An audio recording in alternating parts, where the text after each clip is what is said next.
good call.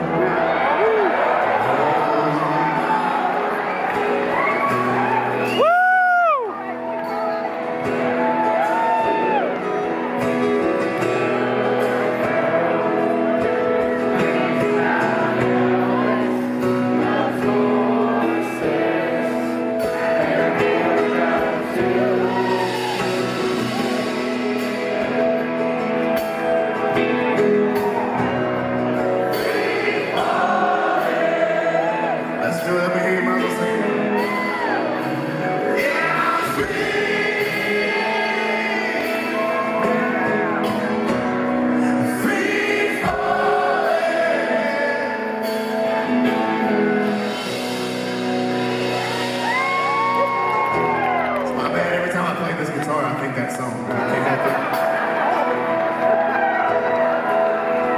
mean, it's a good song, you know what I mean? Play it!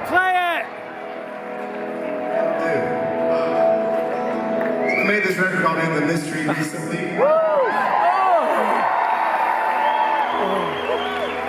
And I don't know how the last couple years were for y'all, but for us, they sucked.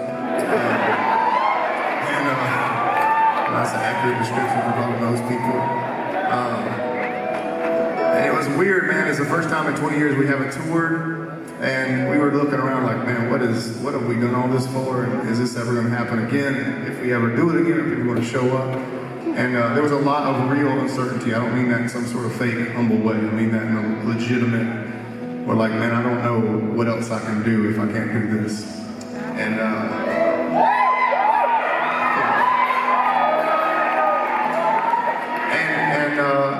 we spent the time trying to stay busy, you know what I mean? We went home from a tour, and I wrote a bunch of songs that were honestly a little bit dark for our band. And the first few, Josh was like, no, brother, I don't think that's your best stuff. I kept sending them, and he kept listening, and we kind of got some songs that became the record, and we started thinking about how we were going to make it. We were like, we got to go to this house in Columbia, Tennessee. It was the only place we could rent. Honestly, the neighbors couldn't hear the snare drum. That's how we picked it.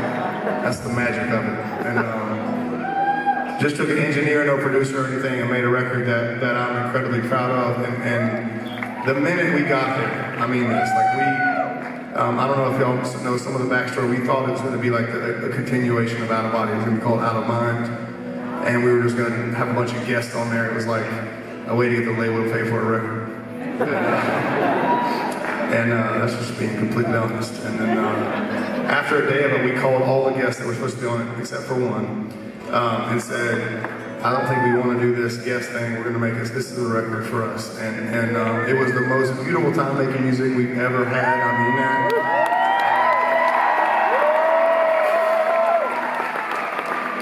We had no delusions of it being a big commercial record. It wasn't like we were like, this is going to be the single. This is the next hit. It wasn't like that. I was just like, man, this feels so good. We just have to do it. And I'm appreciative of that. And I looked at the guys who were talking about this song. This song was originally written, I think, about my parents. I grew up in a small town in South Carolina, and my dad was a preacher. And I don't know, I have no idea if this relates to you at all, except for the fact that I honestly felt like they would not have loved me if I would have gone outside certain lines, like their, vision of what my life was supposed to be about. And I know that was not their intention, but that's the way it felt to me at the time. And that's really not what love is.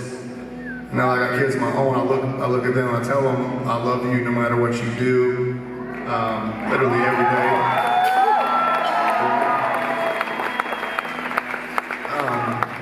Saying all that is way easier to say it than it is to do it. When your 6-year-old gets sent home from school, you're like, you mother.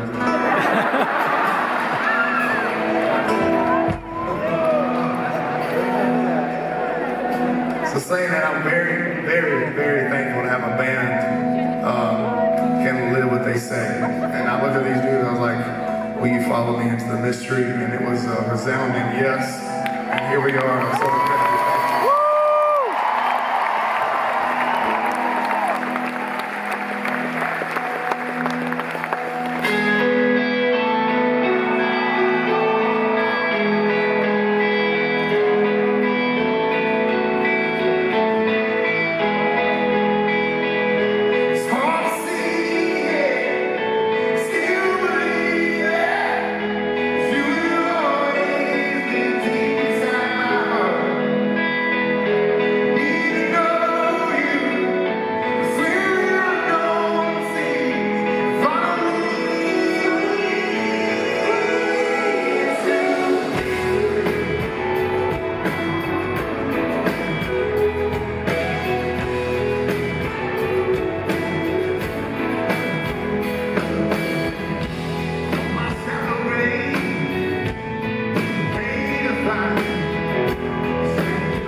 song.